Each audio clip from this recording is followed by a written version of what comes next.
Something I never understood until I read Christine de Pizan is why other people, you specifically, have a pathological terror of your parent.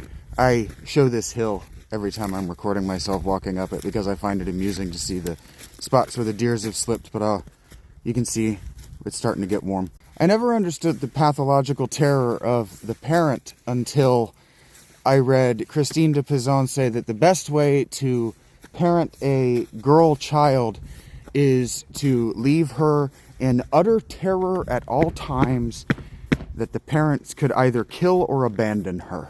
Rule the girl child with the fear of death at all times and she will behave. And Henry David Thoreau said something similar about boy children. And it's like, I look out in the world, really I do, and I watch my friends and I watch my contemporaries who have kids. I don't have kids, but I was raised around kids. I was the eldest of all of my cousins and my siblings. And I can remember thinking like, okay, so why don't we just volunteer to be a part of the family and get the work of being a family done, and then we can be assholes on our own time. Very young. I mean, I remember thinking that because I had a little brother, so I remember thinking that 6, 7. And so that means that I would have been thinking about that while he was during his terrible twos, which means that parents aren't understanding that just because the child at 2 years old is able to speak doesn't mean the child is able to understand.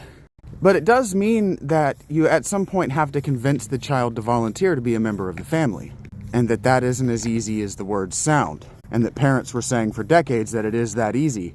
In fact, people who weren't themselves parents, or people who were unmasked as extremely bad parents, abusive, criminally abusive parents. And so now I guess I understand a little bit better why you're pathologically terrified of your parents. I'm not afraid of my parents because I always assumed at some point I was going to have to kill my dad. So I prepared myself emotionally and physically to have to kill that man with my hands if necessary. And so I lived the Oedipal complex in a way that you just didn't. I lived it. You imagined it.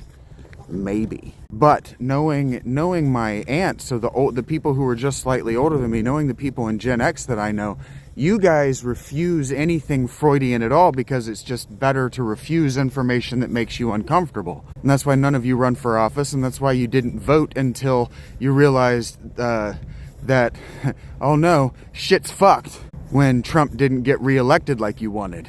That's why we call you Karens, and that's why we pretend to like fat dad bods. Because we want that sweet, sweet idiot Gen X money. All of us want that sweet, sweet Gen X money.